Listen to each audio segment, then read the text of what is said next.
Welcome to Frontstretch's Daytona 500 coverage. I'm Tom Bowles along with Stephen Stumpf. We are on lap 79 of the Xfinity Series race, but due to our sanity and the fact that the Xfinity race might not end until after midnight, we're going to do a little PRC now about the Daytona 500. And boy,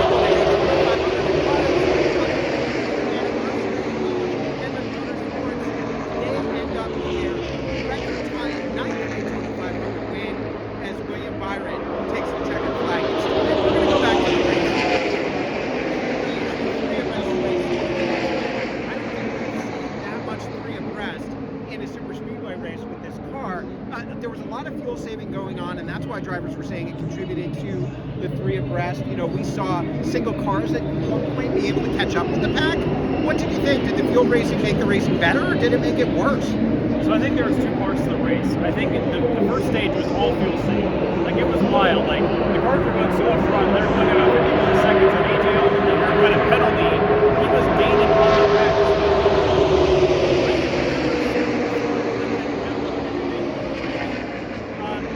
Towards the end of that stage, like the second stage on, picking up the pace, and, you know, that final stage was electric. It was electric. They were going all out on the line. It was kind of the same. With 8 laps to go, changed the entire complexion of what happened. Yes, that big wreck with 8 laps remaining did change the entire complexion. You know, from 50% throttle to crazy three abreast, everybody was going for it. Brad Keselowski tries to make a pass on Ross Chastain, and then on the backstretch, that's when Alex Bowman takes a bad bump on William Byron. And there's a little bit of irony here, Stephen, in that the bad bump by Byron was really what decided the race.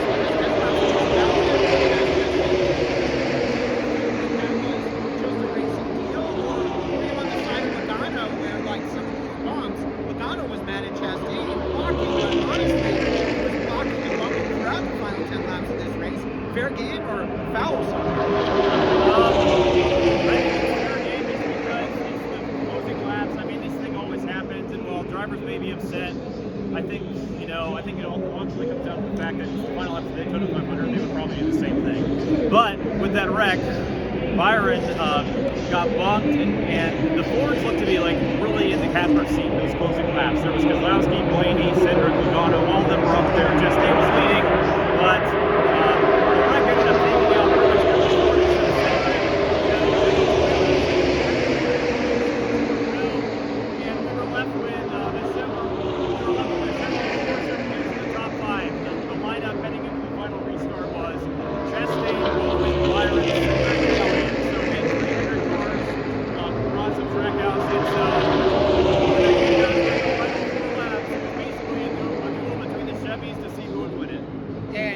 let me tell you, Joey Logano was not the only one upset with Ross Chastain. David Reagan's radio was one I remember that they were just going, what is the one car doing out there? So rightly or wrongly, a lot of people were focused on what Chastain was doing up front.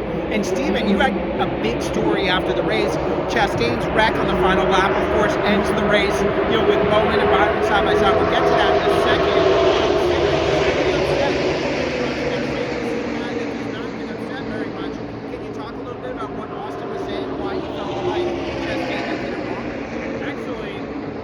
Cedric wasn't even that bad at Chastain. All of Cedric's complaints what happened in that was heading into the white flag lap. Chastain had a look on the outside. Byron went up the block, but he had little momentum, so Chastain either had an option to lift, go to the outside, or try to go the inside. Chastain tried to go the inside and make room, but at the same time he ducked down to the left. Chastain got Cedric then got a bump from Corey LaJoie, and then hooked the two car to the right, and the two of them collided and spun through the grass. So when they were talking after the care center, Cedric was explaining what happened to him. I don't think Ross would have had enough room to make the move. You know, obviously, it's the end of the last lap, and despite being a sitting duck, going ahead to the one car, it ended up being Byron.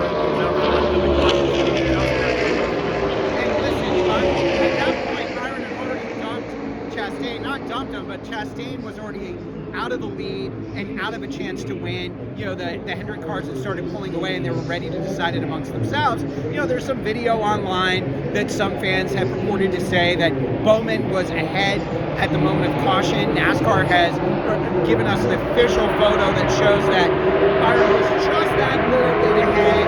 I saw 6,000 seconds somewhere, but exactly what the right margin was.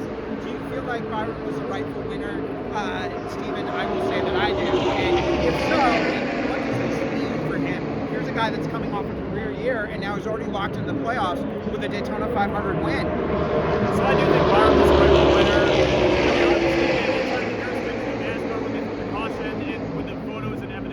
It was obvious that Byron was just barely out in front of Bowman. For Byron, he won 6 races last year. He scored the most points of anyone, but came just short of Phoenix to start off the new year with a Daytona 500 win. It has to feel like such a shot there with the 24 team, especially considering that Byron had never been 6 prior attempts to the 500. Byron had never scored the top 20.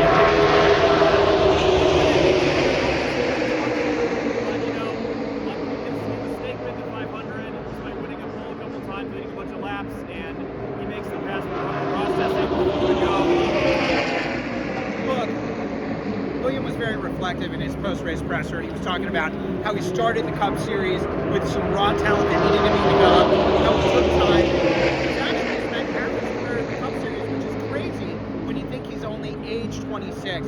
You know, but I also want to say, in terms of the last lap controversy, I know fans are upset. They don't feel like, you know, there was a definitive answer as to whether Byron won, and that NASCAR showed something definitively on Fox before they went off the air. But let me tell you, this is what happens in these, when you have these rules where, you know, you don't race to the checkered flag. I feel like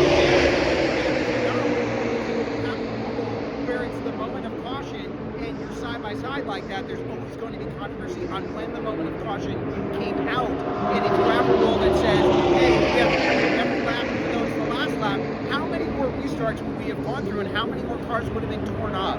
So I think that at the end of the day, it was a controversy, but it was the right call by NASCAR, and William Byron did win the race. What I find so interesting, and I think what'll be conversation during the week, I don't think it's anything that anybody could change, but the wreck William Byron started set William Byron up to win the race, and I think sometimes that's how the ball bounces in these super speedway races. Do you want to say anything else, Stephen, about the race before we wrap? Okay, about the finish. Yes, it's controversial.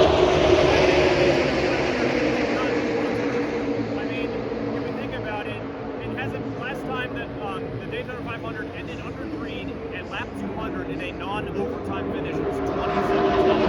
And the several times since then, the 500's either gone extra laps, multiple overtimes, or it's gone to lap 200, but 2021 today. Yes, some people are going to be happy, some people aren't going to be based on what NASCAR threw the caution, but when these races always come down to these late wrecks, there's only so much you can do. Quick shout-outs before we go. Corey LaJoie, top 5 finish. AJ Allmendinger, top 5 finish. Noah Gragson, top 10 in his first race with Stuart Haas. We saw him before the race, cool, confident, chatting with fans. We'll see how it goes. But we are on to Atlanta, and want to thank you for watching all our great Daytona 500 coverage. Come see our articles during the week. I'm going to have DYN on Wednesday night. Stephen has a great article on the Cedric Chastain incident out now. You can find us NASCAR Bulls on Twitter, Frontstretch on Twitter, or Stephen Stumpf on Twitter. That's nowadays. And now it's time to turn our attention to the other race that's running, the NASCAR Xfinity race. Have a great Sunday night, everybody. Welcome to Raceface Digital, where you can buy, sell, collect, and trade digital MP4 racing cards of your favorite drivers. Receive a free 5-card fan pack when you enroll for free at racefacedigital.com, the ultimate entertainment platform. This is Harrison Burton, driver the number 21. Make sure to hit that subscribe button. Also, check out one of these 2 videos beside me. Visit frontstretch.com for more racing content.